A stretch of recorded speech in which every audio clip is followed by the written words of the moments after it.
Jesus is Coming Again program. Jesus is Coming Again program. Isang programa na naglalayong dalhin ang pag-asa, biyaya, pag-ibig at kaligtasan handog ng dakilang Diyos sa bawat isang sa Kanya ay sumasampalataya. Jesus is Coming Again program. sa Jesus ay darating at di magluluwat siya'y darating. Kaibigan, humanda kang siya ay salubungin. Inyong makakasama at mapapakinggan Evangelist Cesar Diaz-Dizon Jr.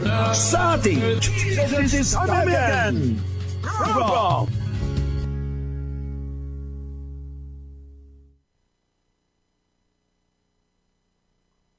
Tanghali po, umaga o hapon sa lahat ng ating mga kapatid at mga kaibigan na nanonood po sa ating programa po sa ngayon.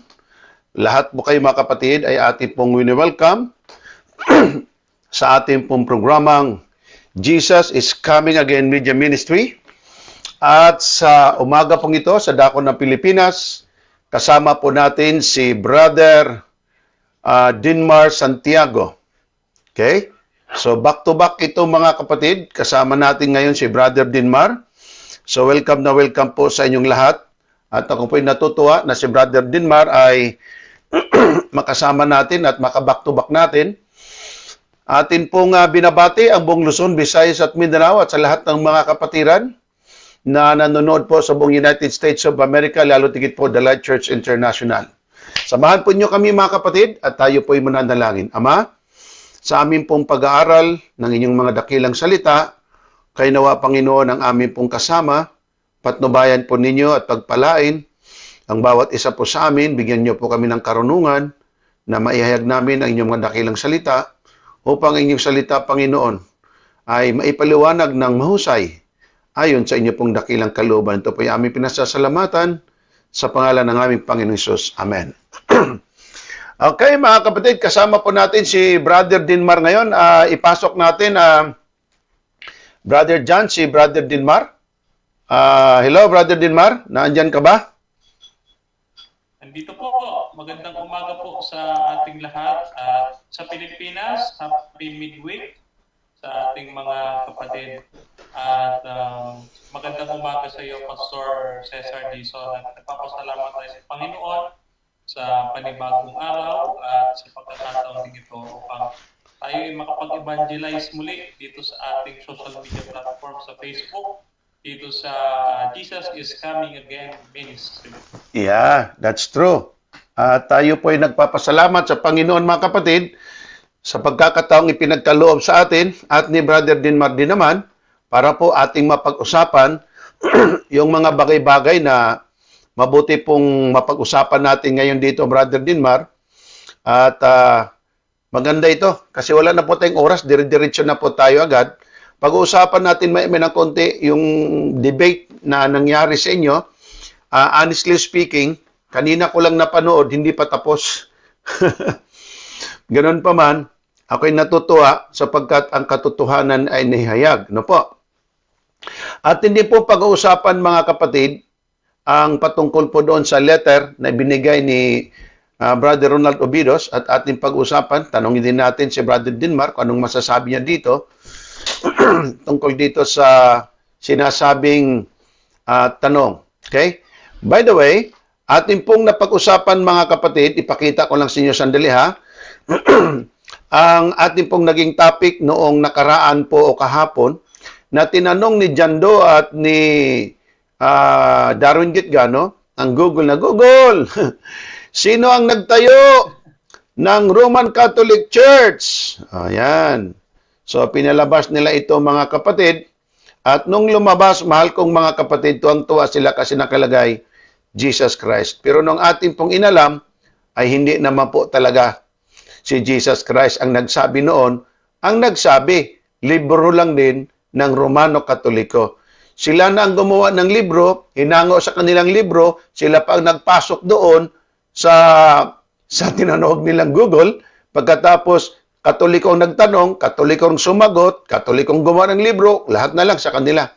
So yun po ang nangyari, mahal kong mga kapatid. Ngayon, dito po tayo sa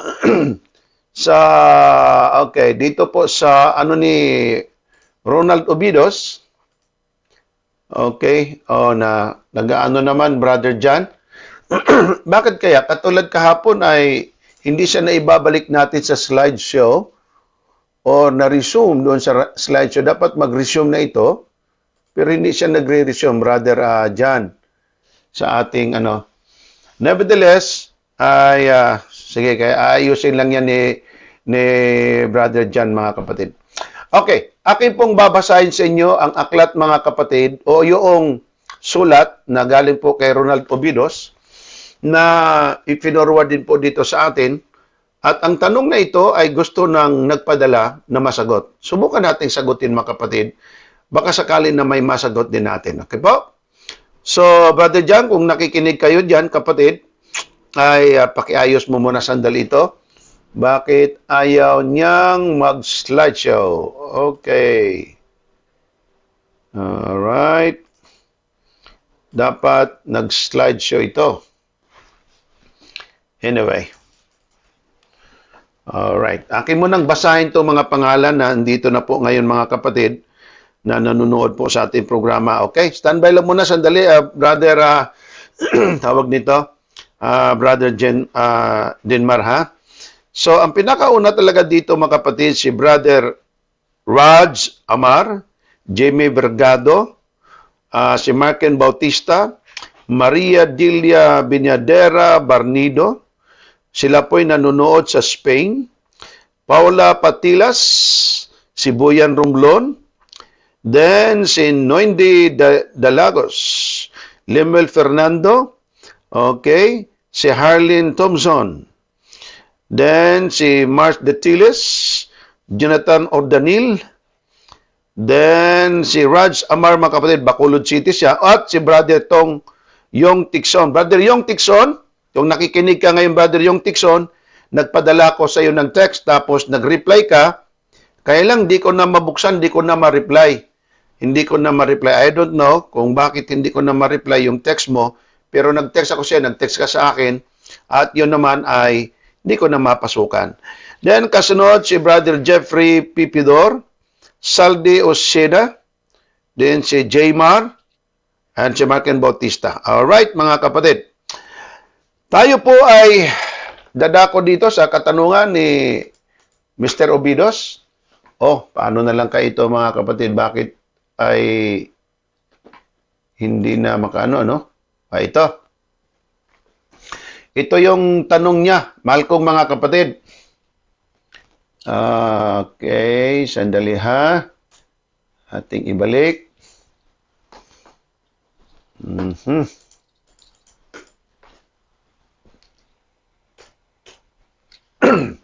Okay. Ang tanong ni Mr. Obidos, mga kapatid, ay patungkol ito dito sa 10 Commandments of God. Okay? 10 Commandments of God. So, itong 10 Commandments, mga kapatid, ang kanyang kino-question. Atin pong titingnan kung paano naging malaking problema to sa kanya, at titingnan natin, mga kapatid, kung ano po ang atin pong pwedeng masabi dito. Okay? Sandali lang. Bakit?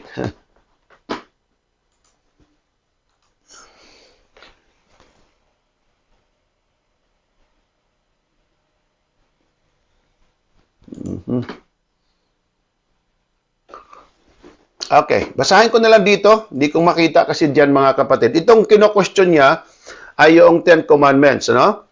At sabi niya dito, it is not the 10 Commandments. Just because you read the word commandments in the Gospel of John, 1 John, 2 John, 3 John, and Revelation, it does not mean it is speaking of the 10 Commandments but the two universal law of love. So, mga kapatid, pagka nakabasa daw tayo sa aklat ng 1 John, 2, 3, at saka Revelation, mga kapatid, it doesn't mean kung may mabasa kang commandments ay 10 commandments na. Atin po yung pupuntahan, okay? Ito yung tao, mga kapatid, na nagsasabi ang 10 commandments ng Diyos ay, ano ito daw? Bad news, okay? Bad news, huwag kang pumatay, huwag kang magnakaw. Lahat ito, bad news, itong 10 utos ng Diyos, pagkasama-samaan naman talaga. Bakit, mga kapatid, nasabi kong bad news, sabi niya, sapagkat ang 10 utos daw ay pumapatay. Sabi ko naman, ang 10 utos ay hindi pumapatay, pero hindi ba naka-on ng mic? Naka-on naman, kapatid, ang mic. Okay, sandali ha. Sa atin po mga nagwa-watch ngayon dyan, mga kapatid, na napapanood po ba ninyo, naririnig po ba ninyo ang atin pong sound? Okay, I hope narinig ninyo ang ating sound, mga kapatid. Okay, naka-on naman. Nadidinig po ba ninyo ang atin pong, baka mamaya, mga kapatid, hindi tayo naririnig sa impapawid. At sayang naman. Napapanood po ba ninyo, naririnig po ba ninyo? Okay, naririnig ko naman sa cellphone monitor ko yung aking, okay, Alt-Tab. Sandali ha. Okay. Yan. Okay. Switch to PowerPoint.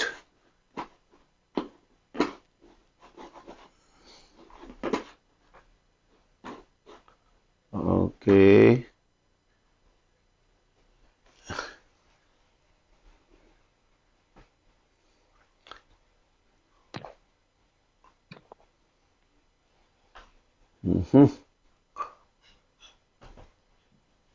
Ayan.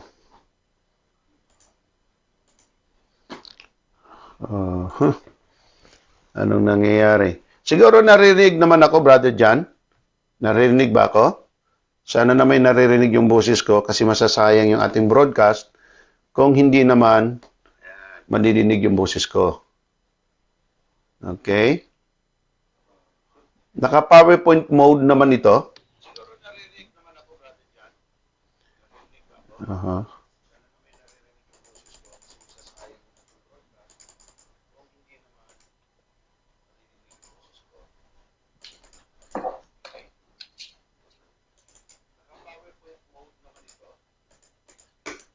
Okay.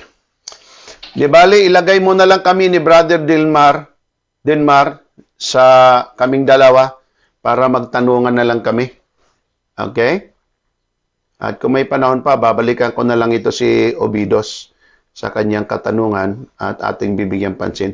I-back to back mo na lang kaming dalawa ni Brother Denmar kasi gusto kong pag-usapan yung debate na nangyari na bago lang nangyari o naganap na debate, ano?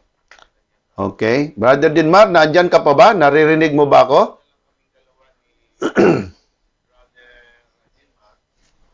Yes, Pastor, dinig po. Okay. Thank you. Thank you very much.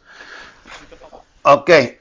Sandali ha, inaayos lang sandali ni Brother John yung ating kasi hindi siya nagsa-slideshow. May nag-comment, Pastor Dison, may nag-comment po na humina daw yung ating audio sa live. Iya, yung audio mo mahina eh.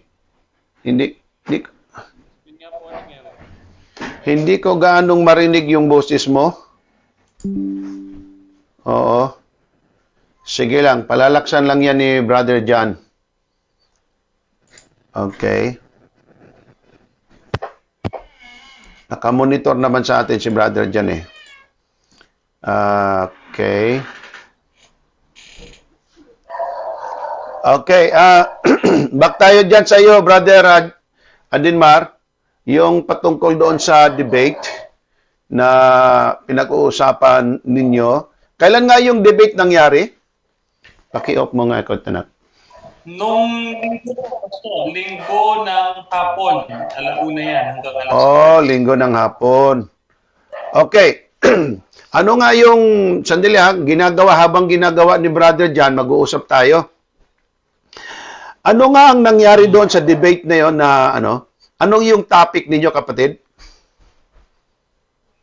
Actually, ang topic po namin, ang aming napag-usapan, ay patutunayan ko kay John Do Alabado at sa mga Katoliko na ang Roman Catholic Church ang pinakamalaking sulpot na iglesia. Yan. Yan po ang ating pinatutunayan doon sapagkat palagi kasi nilang sinasabi sa atin na mga Seventh-day Adventists na tayo daw ay sulpot lang. Noong 1863 lang daw tayo.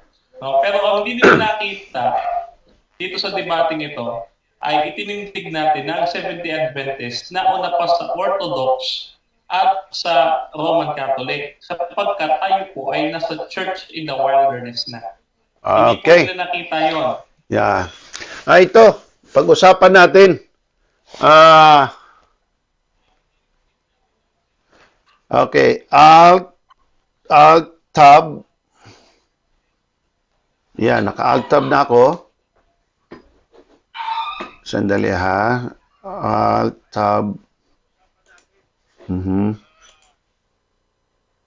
Ayan.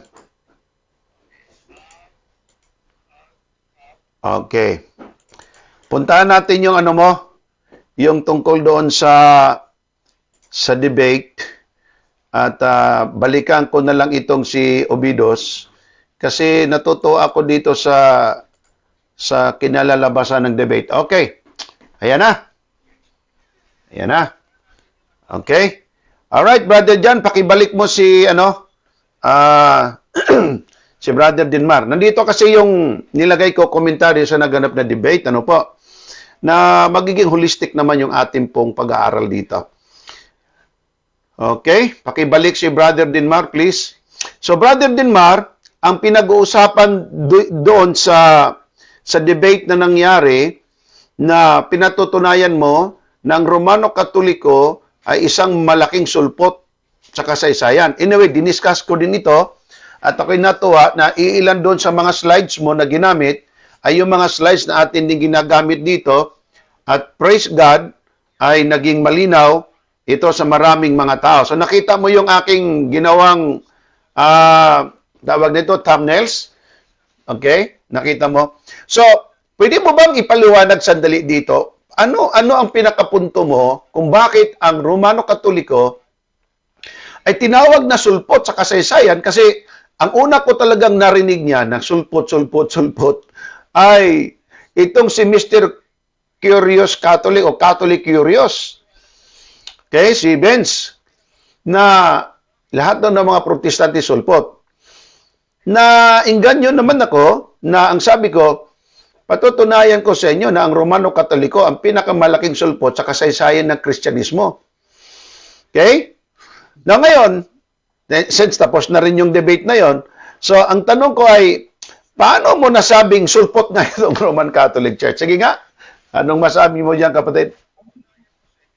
Opo, dahil po, batay po sa pag-aaral at mga salita ng ating Panginoon sa banal na kasulatan, no, mababasa po natin, mga kapatid, na sa Gawa 7:38, ang sabi po diyan, ito'y yaong naroon na iglesia sa ilang, kasama ng ating mga magulang na sila'y nagtanggap ng mga aral na buhay upang ibigay sa atin. Sa makatuwid, meron na pong iglesia noong Old Testament, samantalang ang claim ng Roman Catholic, sila daw ay natatag 33 AD sa time of Pentecost sa Upper Room sa Jerusalem. Yun po yung kanilang claim. Natatag lang sila at the New Testament. No? So, balit, napatunayan natin na hindi talaga sila ang nauna. Sapagkat maliwanag naman po sa Gawa 23:11. Babasahin ko po sa inyo. Sige. Ito po sa Gawa 23:11, paglalakbay ni Pablo mula po sa Jerusalem patungo ho sa Roma. Ganito po ang ating mababasa, no? Okay. Sabi ho dito, noong gabing iyon ay lumapit sa kanya, nagsalita sa kanya ang Panginoon at sinabi, lakasan mo ang iyong loob sapagkat kinakailangan na ikaw ay magpatotoo tungkol sa akin mula sa Jerusalem patungo sa Roma. So, ang church po, ang church in the wilderness ay nagsimula po sa silangan at siya ay pumunta sa kanluran. So, ang Roman Catholic Church ay kilala bilang Western Latin Church at samantalang mayroon naman tayong tinatawag na Eastern Greek Orthodox Church. No? Mhm. At napanood ko nga po sa inyong programa na sinagot niyo sa Curious Catholic na hindi lahat ng Catholic ay Roman Catholic. tumutulong. Okay, puntahan natin yan, Brother Delmar. Hindi po pwede na mauna pa ang Romano Katolikong pagkatatag habang ang Biblia na mismo ang nagsasabing may iglesia nang natatag sa Jerusalem. Sakyan natin yun ha. Pakibasa mo nga ang Gawa 8:1. Pakibasa mo nga ang Gawa 8:1. Okay, habang mong binabasa, ito yung konting paliwanag natin dyan. Si Apostol Pablo ang nangaral sa Roma. Tama ba yon? Si Apostol Pablo ang nangaral sa Roma. Pero bago nangaral si Pablo sa Roma at dumami ang tao sa Roma, meron na talagang iglesia bago pa siya dumating sa Roma. Pakibasa mo nga, 8:1. 8:1 ng Gawa. Sabi po dito, si Saulo ay sumang-ayon sa pagpatay sa kanya. Pinag-usig ni Saulo ang iglesia. Nang araw na yun, yan na nagkaroon ng malawakang pag-uusig laban sa iglesia na nasa Jerusalem at lahat ay nagkahiwa-hiwalay sa buong lupain ng Judea, Samaria at sa palibot ng mga apostol. Okay. Anong pinakapunto dyan natin pinupunto, Brother Delmar? Yang Saulo na yan, sino yan si Saulo? Si Yan ang Pablo naging Apostol Pablo, tama? Opo, tama. Okay. So bago siya naging Apostol Pablo, may iglesia na. Bago siya naging apostol, may iglesia na sa Jerusalem. Bago inusig ang mga Kristiyano, nandiyan na yan sa Jerusalem. Bago siya naging apostol, nandiyan na yung iglesia sa Jerusalem. Bago siya naging Kristiyano, nandiyan na yan ang iglesia sa Jerusalem. Bago siya nangaral at naging apostol doon sa Roma, nandiyan na yan sa Jerusalem. Nakita mo ba kung sinong nauna? Nauna. Nauna po yung nasa Jerusalem. Correct. Sa Paano mangyari na nauna sa Jerusalem, nauna sa Roma, habang meron ng iglesia sa Jerusalem? Gangan nga lamang, inusig. Nakuha mong point? Ito pa. Opo. Tama. Hindi ba naman matanggap sa aklat ng gawa na yung tinatawag nating iglesia sa ilang ay mas nauna sa iglesyang tatag ni Kristo? Pero sino ba ang nanguna sa iglesia sa ilang? Ang Diyos mismo. Yung binanggit mo nga siya nangarnyon, ang Diyos ng Panginoon. Kaya yung sinabi mo na, dati na ang bahay ng Diyos, tinatag na yan ni Kristo. Ang Kristo kasing pangalan, kapatid, sa kapahayagan, sa bagong tipan na lang yan. Pero yung Kristong yan din yung Diyos, na kung basahin mo, Brother Delmar, sa 1 Corinto 10, ang Kristo na siyang bato, na sumusunod sa kanila, ay si Kristo. At sino yung batong yun na lumabas ang tubig mismo? Si Kristo din yun, ang siyang kasama nila doon sa ilang. Kaya tama talaga yung sinabi mong si Kristo, existido na kahit sa panahon yaon, at sinabi nga, itong iglesia sa ilang ay nariyan na. Natandaan mo ba yung ipakita ko sa iyo ginamit niya ang AI, yung tinatawag artificial intelligence, nakita ko Nakita ko yon. Ito yun ay ipakita ko sa iyo sandali. Okay, sabi niya dito, balikan ko muna itong isa. Okay. Ito. Around 30 AD, siya na nagsalita nito. Nagsimula ang iglesyang tatag ni Kristo at ayon pa sa AI. The form established of the Christian church is often attributes to the events following Jesus' death and resurrection. Sa madaling salita, nasa unang siglo itinatag ni Kristo ang kanyang iglesia ang Katoliko kaya nagsimula kung saan. Ito ba yung ginamit mo? Ito yung ginamit niya. Ginamit niya po yan. Pinatutunayan niya na yung iglesia ay nagsimula nga daw sa unang siglo. 30 AD, no? Kasi 30, opo. Tapos tingnan mo itong Catholic Answers. Andyan mismo explain and defend the faith, sabi niya. Online publication to. Dito sila ang may tanong, sila rin may sagot. Did the church begin, ang ibig sabihin Roman Catholic, did church begin in AD 30 or 33? Ang sagot nila ay ito, by examining various historical evidence, we can confidently conclude that Jesus was born between 3 and 2 BC and died in AD 33, meaning the church began in AD 33 as well. Okay, balikan natin Ito, Brother Dinmar. Kaya nga ako nung nagkaroon kami ng debate, kailan ba talaga itinatag ang inyong simbahan? 30 o 33? Kasi kung sabihin yung 30, sino pala yung Kristong nagtatag ng 33? Sa claim ninyo.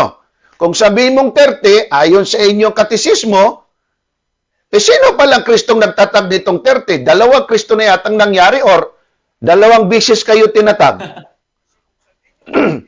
At saka litong-lito ho sila, Pastor, kung kailan po talaga. Nakita natin dyan sa referensya ninyo na sabi, we cannot conclude. Ibig sabihin, hindi talaga sila sigurado kung kailan talaga itinatag yung kanilang church. Correct. Tayo na ang nagbigay ng... Correct. Tayo na petsa.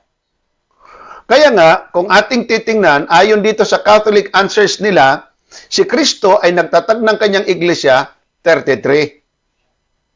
So yung claim niya na sinabing nasa AI daw, AI, ay year 30, dalawa ngayong Romano-Katolikong itinatag. Saan dito sa dalawa? Baka mamaya doon sila bumagsak sa peke. Hindi sa totoo. Pero kapatid, walang Romano-Katoliko sa panahon ni Jesus Christ. Kaya nga, doon si Talibong, natukso eh. Gumawa ng sarili niyang Bible. Kaya yung Confraternity Bible niya, I have that Bible. At saka ang Confraternity Bible, pwede mong i-open yan through online. Nilagyan ba naman ng Holy Roman Catholic Apostolic Church? Matthew 16:18. Eh kung basahin mo naman mismo sa Greek, ni salitang Romano nga doon, wala, lalo na kung Katoliko. Kaya nga ang paring si Gitgano, ang ginawa niya, natukso. Tulad ng programa kahapon. Hello Google! Sino ang nagtayo ng Roman Catholic Church? Palakpakan silang dalawa. Bakit? Jesus Christ. Tapos nung atin namang binasa, saan galing yung information na nilagay nila sa computer? Galing lang din sa libro ng Romano Katoliko. Yun ang hindi nila sinabi. Sana tinanong din, Google, sabi mo, Roman Catholic, tinayo ni Kristo. Saan galing yung information na yan? Sana tinanong din nilang Google, ano? Sagutin siya ng Google. Ay, galing lang yan sa Romano Katoliko din. Kaya, mapapaya eh. Mapapaya. Kaya nga tinanong ko rin, Google, anong iglesia ang nag-persecute sa maraming Kristiyano at nagpatay? Nakalagay naman doon, Roman Catholic. Sa Inquisition period ng Roman Catholic, sino ang mga leaders? Google. Mga Santo Papa. Sana itanong din nila yan at palabasin nila doon. Ay, nako talaga. Alright, maganda yun ang punto mo.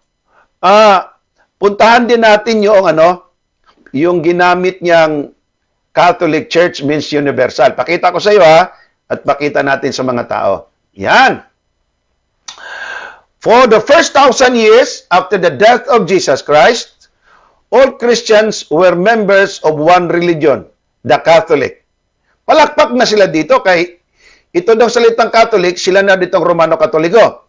So the Catholic Church, tingnan nyo dito mga kapatid kung ano dito yung tawag nito, sandali lang. Hindi ko makita tuloy at natabunan. Okay. Ito, may nakalagay. Ano ang kahulugan ng Catholic? Hindi nga niya nilagay dito kung saan tumabasa, kinuha niya eh. Catholic Church, a universal Christian church whose doctrinal base was formed by the absorption of Greek philosophy and neighboring religions into, putol yan hanggang ganyan lang kasi nakikita ko doon sa screen.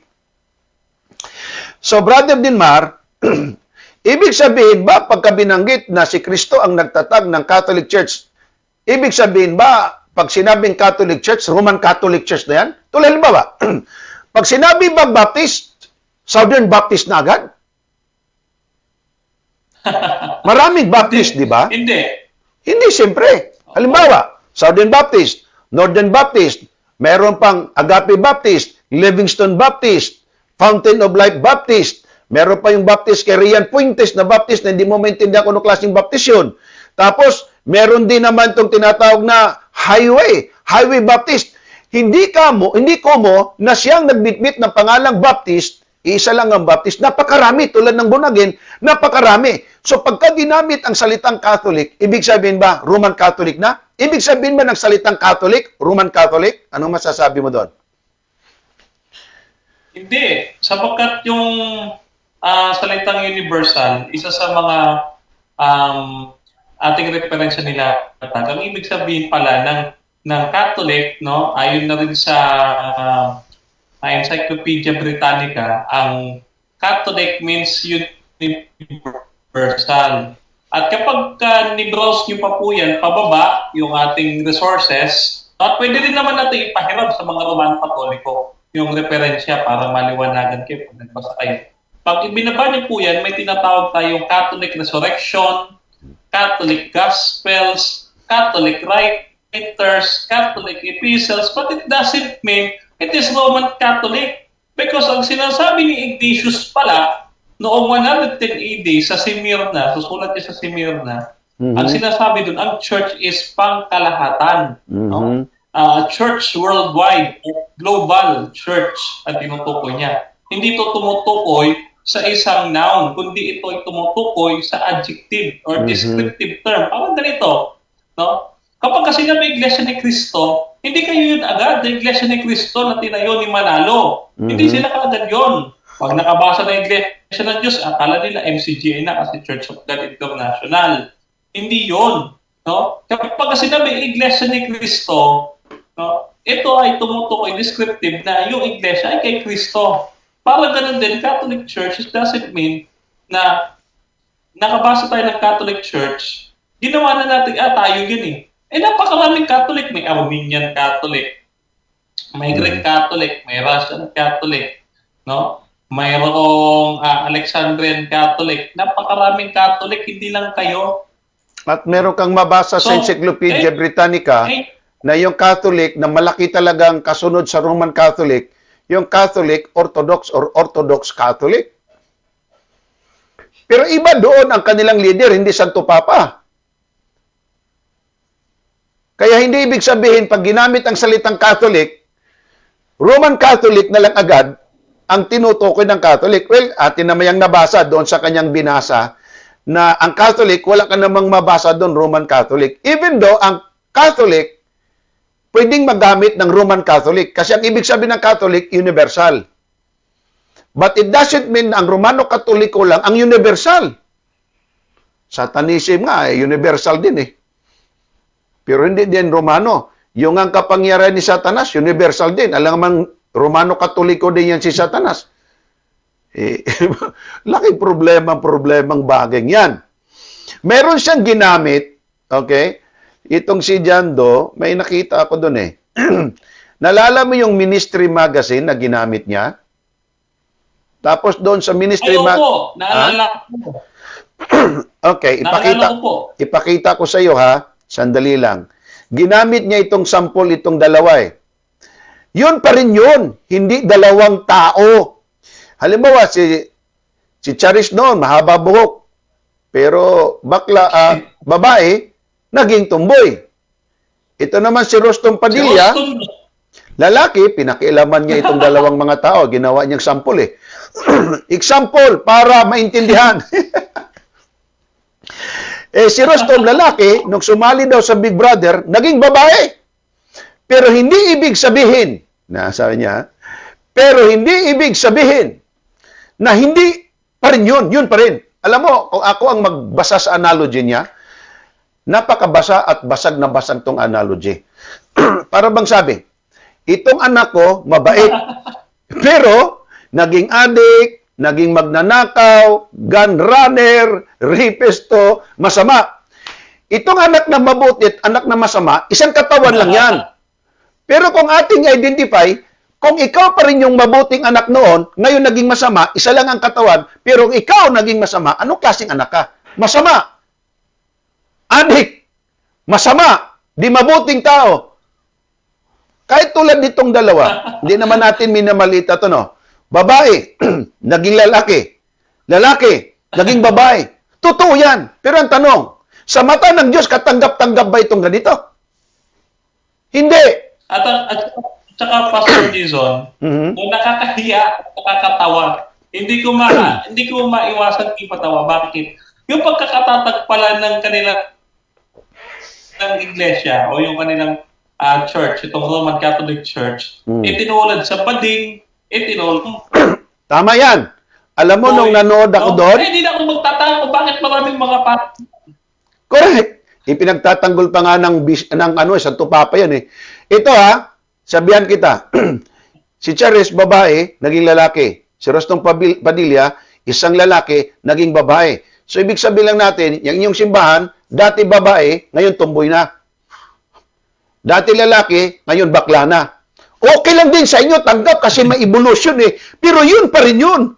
Para bang ganito, yung iglesia nyo, dati mabait yan. Ngayon masama na. Okay lang, bakit? Yun pa rin yun. Para bang yung bahay mo, dati, ito ay banal na bahay, mabuting bahay, ngayon, naging isa ng House of Satan. Okay lang yun. Bakit? Yun pa rin yun eh. Yun pa rin yung poste. Pero masama na talaga. Kaya nga sabi ni Jesus Christ, ang babae sa Revelation 17, naging harlot at marami ding sumunod sa kanya. Sa 18 verse 3 ng Revelation, come out of her my people. Bakit? Kasi siya nagpatigis ng maraming dugo, nagpersecute ng maraming tao at pinagpapatay, at ang kanyang doktrina ay naging masama, kumalat pa sa buong mundo. Sabi ng Diyos, lumabas ka dyan sa kanya, bayan ko. Ito, pakita ko sa inyo mga kapatid. He cried out in a loud voice, she has fallen, great Babylon has fallen, she is now hunted by demons and unclean spirits, all kinds of filthy and hateful birds live in her. Itong her na ito, iglesia din yan, babae din yan. Pero mga kapatid, yan tinawag ng Biblia na dalawa. Isang pure church, isang harlot church. Hindi mo pwedeng, pareho lang yan, babae. Hindi po pwede yung kapatid. Ano ang sinabi? Verse 3, for all the nations have drunk her wine, the strong wine of her immoral lusts, the kings of the earth practice sexual immorality with her. Verse 4, ito ang panawagan. Then I heard another voice from heaven saying, come out, my people. Ano daw? Ang mga tao dyan sa simbahang yan, palabasin mo. Bakit? Kasi kung magpatuloy ka, come out of her. You must not take part of her sins. You must not share in her punishment. Ano ang pinupunto dito? Kung sabihin mo dating lalaki, naging babae, babae, nagiging lalaki, okay lang kasi pareho lang naman yon. So okay lang pala talaga sa iyo yun na ganyan ang halimbawang ihalimbawa mo sa iyong simbahan. Para daw maintindihan. So dati-dati, Sabbath keeper, ngayon Sunday na. Dati-dati, hindi kumakain ng baboy, ngayon kain na. Dati-dati Sabado, pinalitan ng linggo. Dati-dati sumusunod ng 10 utos, ngayon hindi na. Tapos sasabihin mo, okay lang. Pareho lang naman yan eh. Bibigyan ka kaya ng pera na sa totoo lang, ang ganito, yes. ang ganito, pastor, ganito eh. No? Dati, bawal bakla. Ngayon, pwede ng bakla, nagtamad pa. Parang Yan ganun nga eh. Di ba? Binigkas pa yung sex couples ngayon eh. Yeah. Nalala mo ba, ginamit din niya yung ito? Basahin natin ha. Itong Ministry Magazine. Yan. Nalala mo ba, ginamit niya yan? Yes po. Okay. Pastor. Actually, dyan natin siya That's true. Ito, diniscuss ko din ito eh. Naputol-putol kayo eh. Sila po kasi, sabi ni John Doe, inaamin niya na siya yung ancient Christian church. Tinanong natin, kung pabor ka ba or payag ka ba, agree ka ba na itong Apostolic Christian Church na inaangkin mo na kayo ay naging or she became the Roman Catholic Imperial State Church. Alam niyo sagot ni John Doe, sabi niya, yes. Alam niyo naman, baguhin ko yung konteksto ng libro ninyo, kami nga yan tinutukoy niyo, sabi niya ganyan. Okay, ito so, yan. Aminado. Aminado siya doon, napakinggan ko yun eh. Ating himay-himayin na, una, ang Ministry Magazine, hindi lang yan conclusion. Ibig sabihin, yan ay may tinutukoy. Tama ba? Meron siyang discussion. Tama? Kung ating isa-isahin, hindi niya binasa ng maayos, pero bago nga pala, bago ko mapunta niyan, alam mo, ang ginagawa niya, napakadaya yung pagdebate niya. Alam mo, pag halimbawa nagsasalita siya na medyo malasuwang pananalita o di magandang pananalita, kanya agad dagdagan ng sound effect, na yung bang pang-inis na sound effect baga, na hindi man lang siya sinaway agad ng moderator. Okay? Ang topic ninyo, Katoliko sulpot. Pero ang kanya ginawa, ikaw kasi nagsabadista ka kasi. Ako nga galing din dyan. Kung ako doon, nandoon ako talaga mag-object. Mr. Moderator, bakit ganyan na rin ang pananalita niya? Kasabay mayroon pang background na hindi naman magandang pakinggan. Anyway, yun ay paraan niya kung papaano siya manira ng tao o kaya para bagang ginagawa niyang taong katawa-tawa. Nevertheless, balikan natin to. Ito, number 1, the Apostolic Christian Church, kasi 3 points ito na tumutukoy lang sa isa. The Apostolic Christian The Apostolic Christian, ancient Catholic, it means universal. Church established by Christ and His apostles. So okay sa dyan. Number 2, the ancient Catholic Church was persecuted by the pagan government. Correct. Talagang pinirsecute naman talaga eh. Pero ano ang nangyari dito sa Catholic Church na kanyang inangking silayan? Number 3, she became the Roman Catholic Imperial State Church. So hindi na siya sa Diyos. Hindi na siya sa Diyos. She became the Roman Catholic Imperial Church. Ibig sabihin, hindi na siya pagmamay-ari ng Diyos. Hindi siya sakop ng Diyos kasi naging Catholic Imperial Church tuloy siya. Nakuha mo? Para bang ganito? Dati-dati matinong babae. Ngayon, isa ng prostitute. So, hindi na siya sa Panginoon, kung baga. Nagbago. Pero sa kanya, okay lang yun. Bakit? Yun pa rin yun eh. Tinan mo ngayon si Charis Pingpingko. Dati babae, naging lalaki. Okay lang yun. Bakit? Pareho lang yun eh. Mga kapatid, hindi pareho ang peke at saka original, pasaway at mabait. Nako, kahit nga yung anak mo pang pasaway talaga, pinapalayas mo pa nga eh. Ito, tingnan natin na, Brother Denmar, kung anong nangyari dito sa church na kanyang ikinatutuwa na ito daw ay, number 1, ay Roman Catholic Church. Okay lang daw na naging Roman Catholic Imperial State Church. Pero alam mo kung anong ginawa nitong Roman Catholic Imperial State Church? Ating tingnan ha. Babasahin natin sandali. Hindi kasi natapos. Nandiyan pa yung picture ng pare na ginamit niya. Okay? Ginamit niya ito eh. Tingnan mo kung anong nangyari sa Imperial Church. Ayon sa tinatawag na Wikipedia, Christianity became the official religion of the Roman Empire. Sino ang may gawa nito? When Emperor Theodosius I issued the Edict of the Thessalonica in 380. Okay?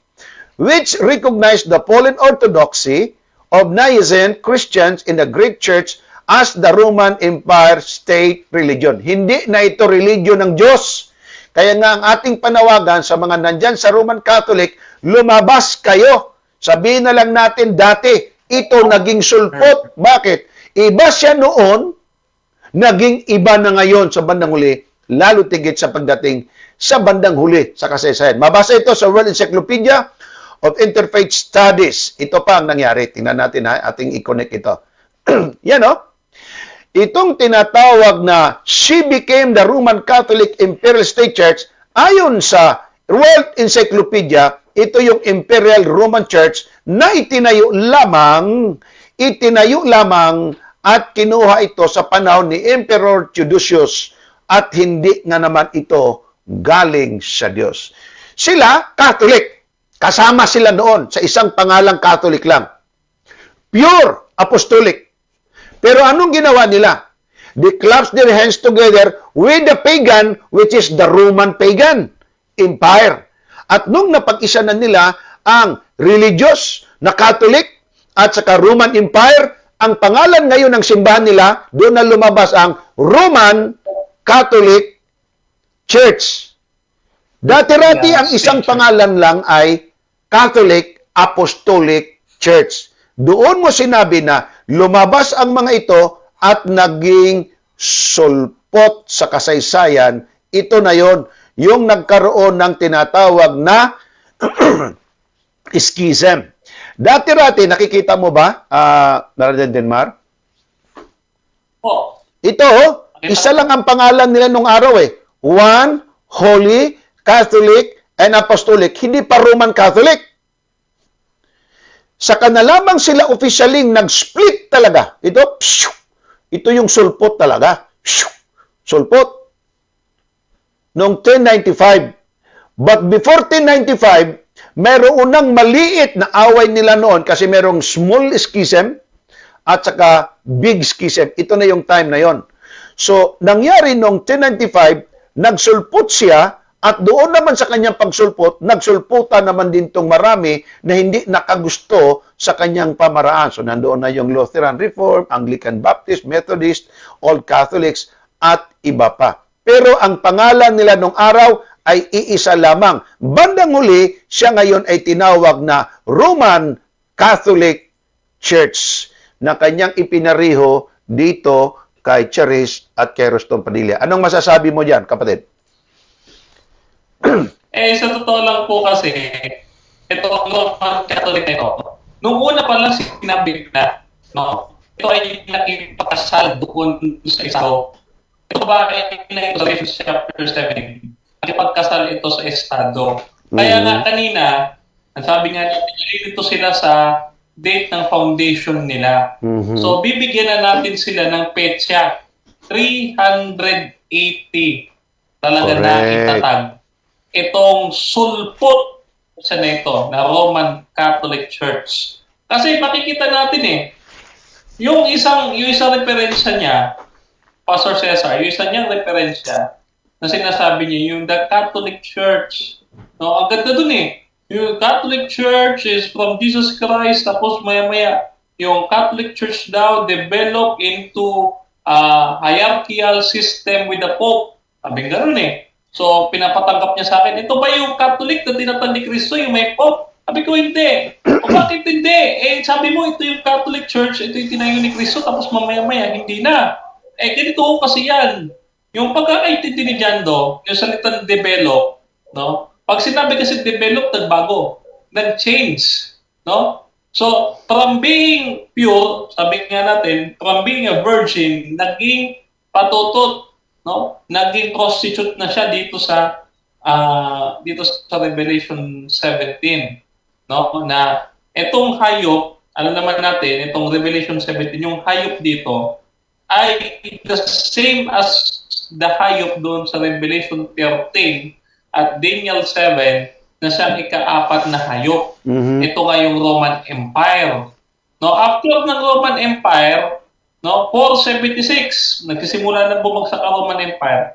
Panahon ni Justinian the Great, 538 AD, ang nangyari, nag-a-appoint na si Emperor Justinian ng 3 pope. 3 pope ang in-appoint ni Justinian. Dito pa lang, masasabi natin, hindi ho talaga sila apostolic. No? Sila po ay nag-succeed sa emperor.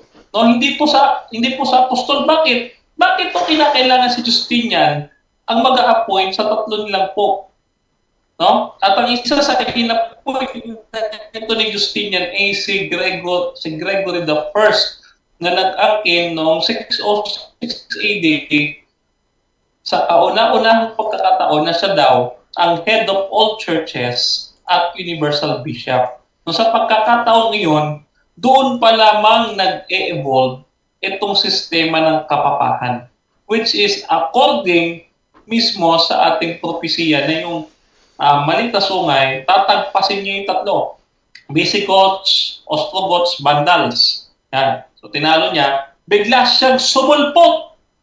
Ano nga ho yung sabi sa Ikalawang Thessalonica 2, sa 1:8, ang sabi doon, pag mababasa ninyo sa magandang balita Biblia, no? Ang suwail o yung man of sin lilitaw. Ano ho ba sa malalim na sa mababaw na Tagalog yung lilitaw? Ang sabi diyan sa mababaw na Tagalog, sumulpot. Yung man of sin, yung Antikristo sumulpot. Sa mga tuwid, ito talagang Roman Catholic Church, nag-develop siya, sumulpot na lang. Kaya nga po pinakamalaking sulpot Bakit? Kasi po ang church, unang-una, nagsimula ho sa East. Sa East po, nagsimula. No, binasa na po natin kanina, Acts chapter 23, verse 11.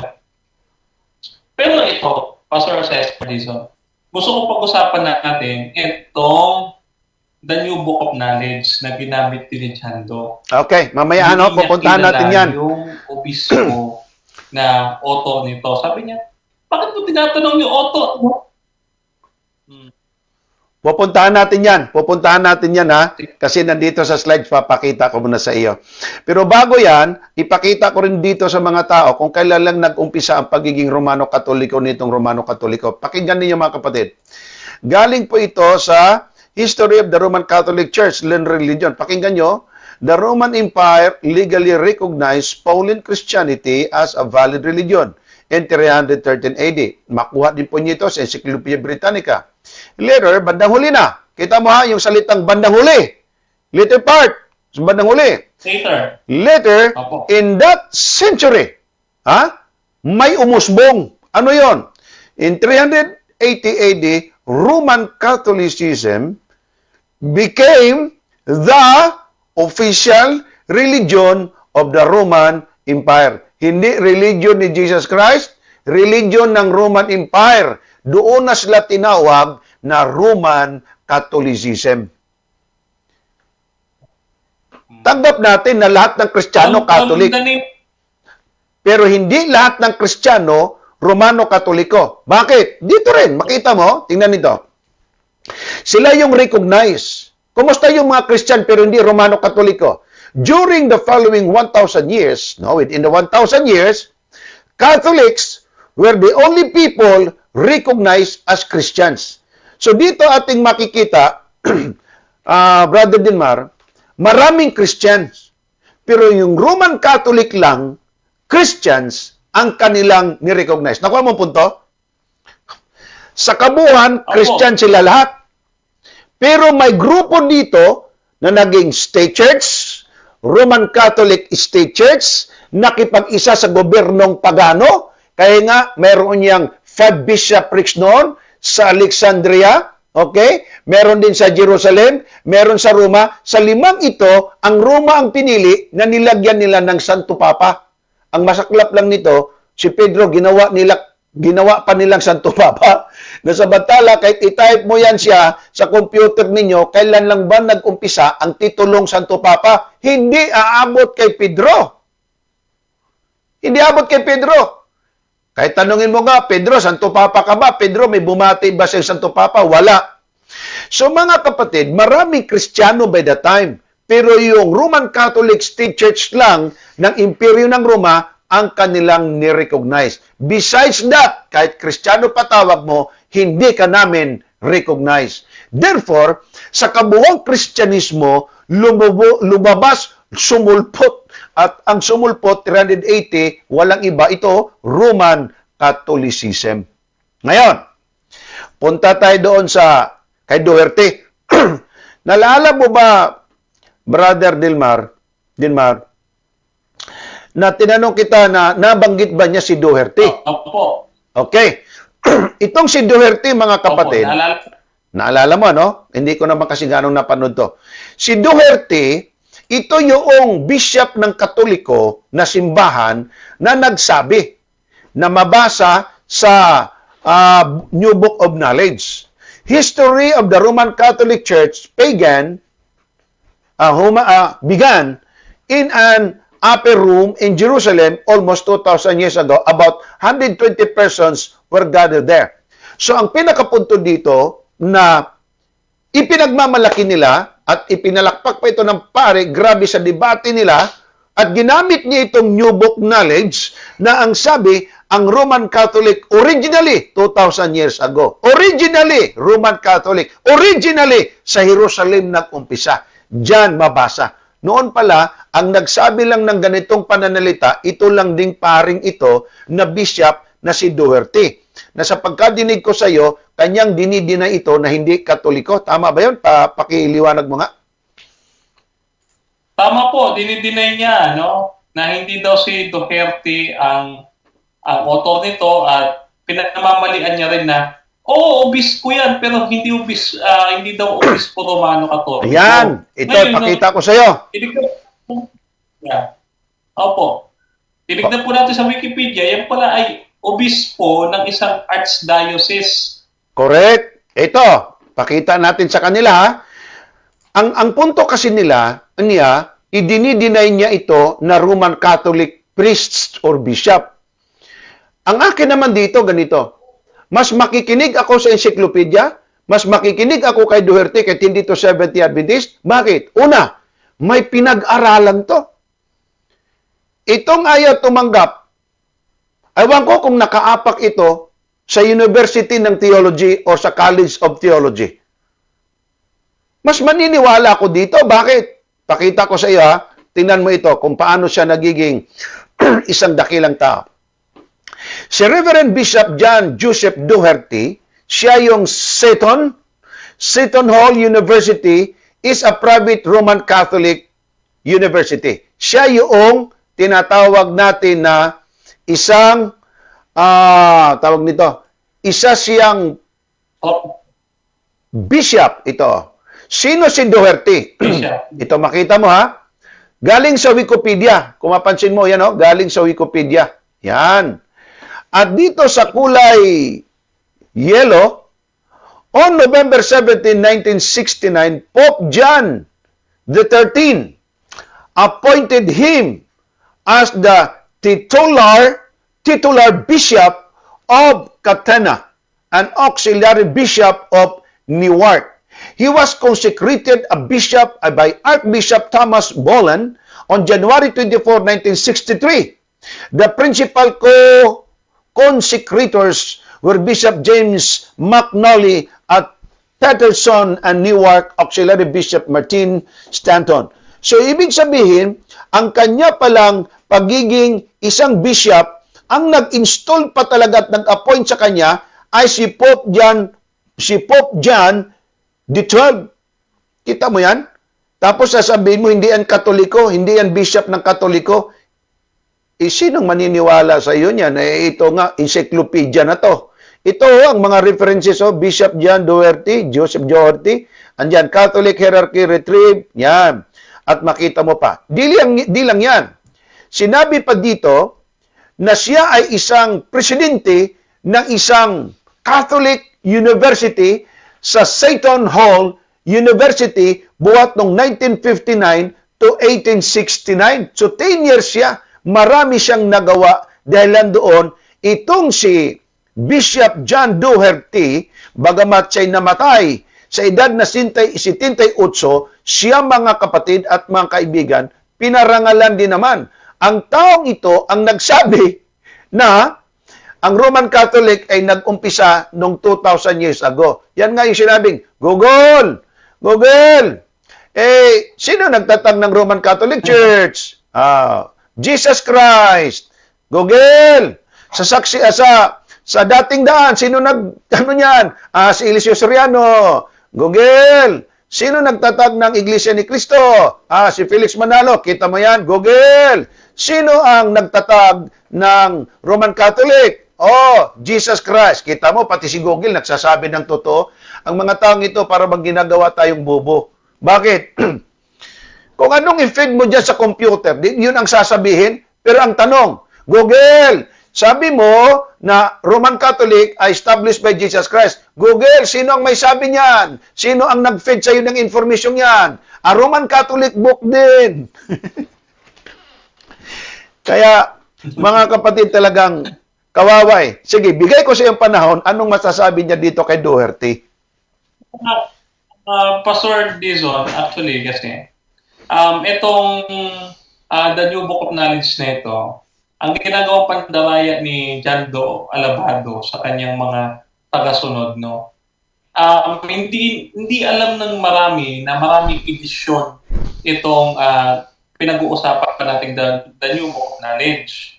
Now, which is na pag-usapan natin ito nung una, Pastor Dizon, na ito pa lang si Doherty or itong isinulat niya dito, no, ay nagkaroon ng pagbabago o baga parang inalis na siya, no, sa pagiging author nitong The New Book of Knowledge after niya isulat yung sinasabi nilang nagsimula ang Catholic Church sa Pentecost, no, sa upper room ng Jerusalem. After niya isulat yun, nawala na siya. Bakit? Ni-revise po yan ulit. May recent revision po yan, The New Book of Knowledge. So titignan niyo pong maigi yung petsa nung The New Book of Knowledge na aming pinag-uusapan ni Pastor Cesar Dizon. Kasi baka naman mamaya at titignan ninyo na version ay yung recent version lang. No? Hindi yan ang aming tinutukoy. Ang aming tinutukoy, yung dati pang version, panahon pa ni Doherty. Bishop John Doherty. Hindi Duterte hindi Duterte. Ganyan. Doherty. So, Doherty. No, baka mamaya Duterte ang hindi ng iba eh. Bakit nakasali niya si Duterte?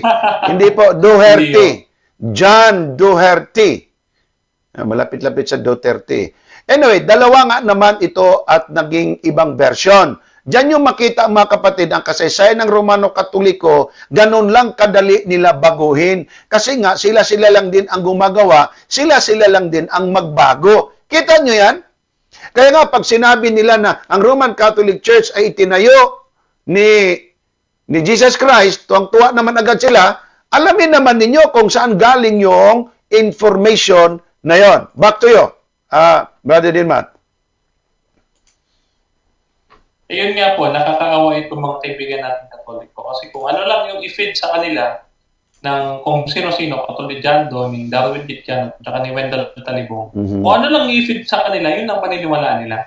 Pero tayo mga Adventist, mapalad tayo sapagkat nagre-research talaga tayo. No? Pagdating dito, makikita natin sa The New Book of Knowledge na yan, no? Ibig sabihin, bakit tayo sagutin ni John Doe yung ating tanong dyan? Kasi kung sasagutin niya na si Bishop John Doherty ang author niyan, lalabas talaga, no? Ang susunod ko sanang itatanong, no? Ang susunod ko sanang itatanong sa kanya, ibig sabihin, aminado ka na ang author ng libro na binabasa mo, Katoliko. Oh, yes or no? So, siyempre, sasagot siya, yes, kasi Katoliko yun eh. Dahil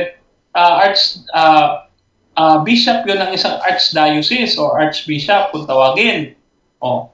So, ang ginawa ni John Doe, instead ho sagutin, mga kaibigan at mga kapatid, instead na sagutin, sabi niya, objection, moderator! Ad hominem ho yan. Anong ad hominem doon? Alam mo, Pastor Cesar Dizon, dapat mag-aral muna ito si Brother John Doe ng tinatawag nating policy of argumentations, yung iba't ibang policy. May sarili siyang policy. Sasabihin niya, meron siya sariling meaning ng policy. Na kapag ako ang nagtanong, policy. Sa kanya, pag siya nagtanong, hindi policy. Double standard. Wala, actually, hindi lang double standard. Wala talagang standard. Yeah, that's true. Tingnan natin sampulan natin yung sa pakita ko lang sa sandali, part of our discussion. Yung kahapon sabi nila, Google, sino nagtayo ng Roman Catholic Church? Sagot naman, Jesus Christ. Ngayon, alamin mo naman kung saan galing yung sagot ni Google na si Jesus Christ ang nagtayo. Google, who founded Catholic Church? Sagot naman, Jesus Christ. Ang sabi ko naman, tingnan ninyo yung mga, yung katulad nito, yung may kulay pula na yan na bilog na yan. Yan, yung mga bilog na yan, may mga number. Ilagay mo ang cursor dyan, lalabas ngayon yung tinatawag na source. Tingnan mo nito, tulad ng number 1 na to, itong number 1. Lalabas ang source, Catechism of the Catholic Church, second edition, Libreria Editrice Vaticana 2019, paragraph 862. Yung salitang Jesus Christ nang galing ang Roman Catholic, galing sa librong yan. Ito pa, number 2 at saka 3. Galing kay Jesus Christ. Sa anong aklat galing? Anong aklat galing naman? The Roman Catholic Church, an Illustrated History, 207. Okay? Pages 11 and 14. Quote. So doon nila kinote na ang sabi, sino ang nagtatag ng Roman Catholic? Jesus Christ. Doon nila kinote. Ang sabi ko nga, wala itong pinagkaiba doon sa kay Doherty. Ano yung kay Doherty naman? Na ang sabi at ginamit ng pare, the history of the Roman Catholic Church began in the upper room in Jerusalem almost 2,000 years ago. Ang tanong, sino ang nagsabi niyan? Galing sa Book of Knowledge. So, sino ang naglagay niyan sa Book of Knowledge? Ang naglagay sa Book of Knowledge, ang author niya na yan, yung kulay green na yan, yung binilugan ko, walang iba na ang sabi, ang Roman Catholic ay nanggaling sa Jerusalem sa upper room na itong Catholic history o the history of the Roman Catholic Church traces the destinies of that society from its beginning. Ang nagsabi niya, walang iba kundi si Doherty lamang na isang Romano Katolikong pari, isang bishop at nagturot presidente sa Seton Hall University na isang university din naman ng Romano Katoliko. Ang ibig sabihin ko lamang, ang pinagsasabi tulad ni Janlo, Jando, nang ginamit pa naman niya AI. Alam niyo anong ibig sabihin ng AI na yan? Anong meaning nga ng AI? Artificial intelligence. Correct. Ang Artificial kanyang utak, intelligence. ang utak niya artificial. Ang gagamit din siguro niyan, baka artificial din ang utak niyan. Alam mo anong sabi sa atin ni Elon Musk? Ang kanila daw AI is 85% correct or 86 or 89% correct even though hindi 100. Isipin nyo kapatid, kahit sabihin mo pang 90, 10% ang mali, 90% tama, payag ka ba noon? Kaya nga napakaganda na ang ating gagawin, libro ang ipakita mo, hindi yan si AI quantum. Diyan ang problema ng marami. Itong si Duterte, nung namatay, former bishop remembered in Scranton, siya ay ni-remembered noong April 27, 2022, napakadaming mga tao at mga pare at mga bishop na pumunta at dinakila ang taong ito. Tapos sasabihin naman ni Janlo, ay hindi yan Romano Katolikong bishop, gawa-gawa lang nila yan. Kasi nabisto na sila lang ang gumagawa-gawa ng istorya.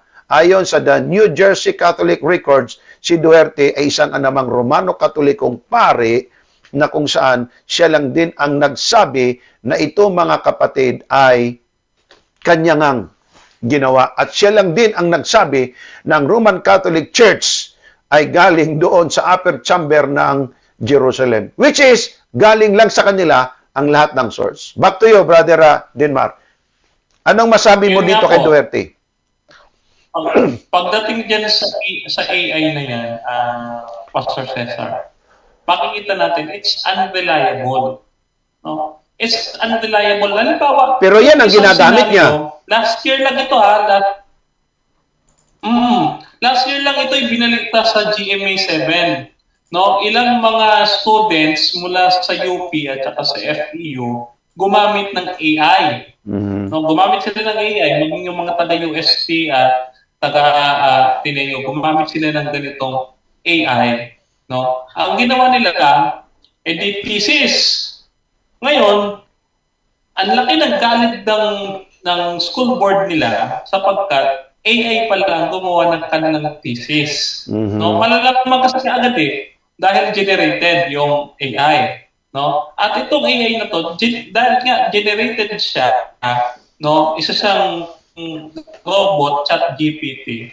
No? Kung ano yung ipasok sa kanyang system, yun yung isasagot niya. So, ibig sabihin, hindi ito reliable kasi nung tinignan namin yung ChatGPT na yan, yung AI na yan, pabago-bago siya ng sagot. Hindi siya stable na sumagot. No, at yung kaso ngayon na binanggit ko na binalita sa TV, yan po ay isang malaking disappointment, no, sa naging pamunuan ng mga eskwelahan na nabanggit ko sapagkat inaano nila ito ay apektado sa moral ascendancy ng mga estudyante na sa ngayon, sa panahon ngayon, nagiging tamad na sa pagre-research ang gagawin, harap sa AI, magtanong, gawan mo ng ganito, gawan mo ko ng report na ganito, gawan mo ko ng ganito. So, nag-ibig sila sa AI. Pero ang hindi natin nakikita dito, itong AI na to, no, ay hindi talaga ito reliable. At meron nga akong conversation din sa AI na yan. Sabi niya, pwede siyang maging bias, pwede siyang magbigay ng misinformation, hindi siya infallible, at nakakapagsagot siya ng errors. No? Tapos ngayon, sasabihin nila sa akin na ginagamit ni Jando AI. So, paano ko nag-aral pa daw si Jando? Unang-una, mga kaibigan namin Katoliko, mas maganda kung nag-aral si Jando. No? Bakit po kayo napaproud sa isang tao na isang buwan kami nag-prepare ng aming team, ng aming mga kapatid, pakahirap kami magpupuyat kami ng ilang mga gabi. Kaya pagkatapos, ChatGPT lang ang haharapin namin. Hindi sana, nag-chat na lang kami sa ChatGPT. Kung na lang kami, hindi na namin dinibati siya doon. No? Madala na si Chando mag-research. Tapos nag-gigit ako si Chando. I don't think so. Kasi yung debate niya kay Gracie, hindi kay Brother Fernando, pamag-show. Mainstream magazine lang din yung dala niya. Pala sa information ito. So, paano mag-research siya? Hindi mo nag-i-improve. At ngayon, kung nag-aral man si Chando, sabihin na natin, nag-aral si Chando. Meron ho bang ibabat-bat sa atin si Chando o nag-aral man siya? Ngayon, mapapatunayan talaga din sa debating ito. Pagkatapos ng debate, pagkatapos ng konklusyon, naghamon si Chando. Maririnig niyo yun sa live eh. Ano sinabi nga dyan? Hindi ko na... Ano sinabi niya? Opo. Naghahamon siya. Ang sabi niya, harapin ko daw siya ulit sa debate, patunayan ko na Seventh-day Adventist ang lalabing iglesia. Naghahamon siya. So, ibig sabihin, sino ang champion? Yung hinahamon o yung humamon? Kung sa boxing pa yan, ang unang umaakyat doon, challenger. Ang pinakahuling aakyat, yung china-challenge. Kasi yun yung may belt eh. Okay. Meron ako ipakita dito yung tungkol doon sa AI na yun, Artificial Intelligence ito. Can I cite ChatGPT as a source? Since ChatGPT isn't always trustworthy. Hindi nga trustworthy, and isn't a credible source. Hindi rin credible source. You should not cite it as a source of factual information. So, hindi ka talaga pwedeng mag-cite niyan. In APA style, you can cite a ChatGPT response as a personal communication says the answer it give you are not retrievable for other user. So, kung gagamit ka lamang ng computer na tanungin mo, yun ang lalabas, tulad ng AI na yan, ay mamumroblema ka. Bakit? Sabi nga mismo, kung iyong itatype, hindi siya source of factual information, hindi rin siya, you should not cite it as factual information na galing sa AI, sapagkat it's not trustworthy and even it's not credible source of any factual information.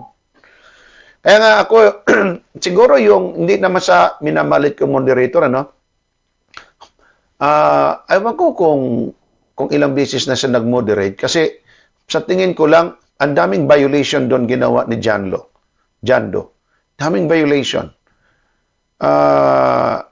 Nagiging personal ang pagsasalita, namimersonal, at saka yung may panglalait o yung pang-iinis ng gano'n, at iba pa na hindi siya nag-stick doon sa Anyway, style niya rin yun, pero kung titingnan sana, hindi naman sana dapat gano'n. Nevertheless, maraming salamat, Brother Denmar, at mayroon ka pa bang gustong sabihin ng pagkagandang ating discussion ngayon? Dami dito nanonood sa atin at ang daming mga nag-comment. Okay, go ahead. Makikita natin dito sa debating ito na talagang napikon si Jando. Wala po kaming dahilan o rason o katwiran para mamahiya ng tao. Wala po kaming ganun. At lalong-lalo na manakit ang damdamin ninyo. Kami ay sumasagot lang. Kasi kami, napapagod na po kami kakarinig na binubuli kami ng mga Seventh-day Adventist na sinasabi, sulpot, tatangkin ni Ellen White. So, lagi yung banat yun eh. So, sulpot kayo tatag kayo ng tao, tatangkin ni Ellen White, ikisisitri lang kayo. Ngayon, nung ibinalik na sa inyo, pikon na kayo. So, ibig sabihin, kayo lang pwedeng tumawag na sulpot. Hindi mo pwedeng gano'n. Double standard po yan. Ang totoo niyan. Napatunayan natin sulpot na una sa kanila Eastern Orthodox. So, ang sabi nung kay Saide, ulitin ko yung kay Saide, page 161, yung the postmodern world, history book ni Gregorio M. Saide. Ang sabi World doon, history. The Eastern Church, the Eastern Orthodox Church is the oldest branch of Christianity, older than the Roman Catholic Church. older, ibig sabihin, Mas matanda. talaga, sulpot sila. Opo, sulpot talaga, Pastor Cesar Dizon. Yeah. Kaya naman, mga kaibigan at mga kapatid, no, sa huli-huli, sa kahuli-hulihan, nananawagan po kami ni Pastor Dizon na buksan niyo po ang inyong tenga, no, at imulat ang inyong mga mata dahil nais din po namin, no, hindi namin nais na makasakit sa programang ito ng inyong mga damdamin. Hindi po namin nais na umatake, kami lamang po ay sumasagot. No, at ang nais din po namin ay makasama kayo sa tunay na pananampalataya nito. Ito yung panawagan ng Biblia para sa mga nasa loob ng patutot na the war of Babylon dun sa Revelation 17. Ang sabi dito sa verse 4 ng chapter 18, at narinig ko ang isang tinig na mula sa langit na nagsasabi, magsilabas kayo sa kanya, bayan ko, upang huwag kayong madamay sa kanyang mga kasalanan, at upang huwag kayong makabahagi sa kanyang mga salot, sapagkat ang kanyang mga kasalanan ay umabot hanggang sa langit at tinatandaan ng Diyos ang kanyang mga kasalanan. So, ang sabi, ang panawagan ng Panginoon, lumabas na po kayo dyan. Hindi pa po huli ang lahat. No? Kami po ni Pastor Cesar Dizon at ng aming mga ibang kapatiran, kami po ay nananalangin at lumalapit sa Panginoon na bigyan kayo ng kapakumbabaan, pagbubukas ng isip, at sundin ang panawagan ng ating Panginoong Diyos dito sa inyo. No, na kayo ay lumabas na diyan sa Roman Catholicism. No, isa po yan sa mga dahilan kung bakit ako umalis sa Roman Catholic Church. Dahil ang Roman Catholic Church, hindi ho tatag ni Kristo. Isa pong pinakamalaking sulpot na tulad ng singaw at kabuti.